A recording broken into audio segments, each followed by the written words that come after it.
All right, quick update behind the scenes, T-Sportline. Plenty of wrapping going on. You know we do a lot of wrapping, but let's talk about some of these custom builds on Cybertruck.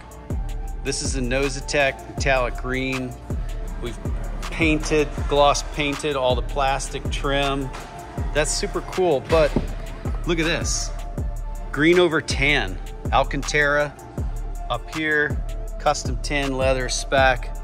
Totally custom interior, green seat belts. This is pretty awesome. Wrapping going down here. Let's check out this black one. Triple black, custom interior, red accents. Beautiful as well. Another one in process. Let's see what we've got down here. This one's just coming into the bay.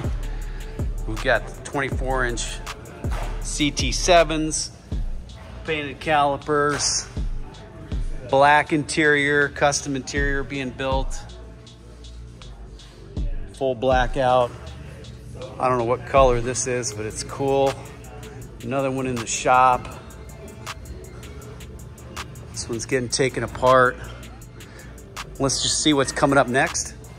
Come out in the parking lot. Cyber Central. Check it out. These are all jobs. Custom Cybertruck. Come on in, T-Sportline. Get in line. We're ready for you.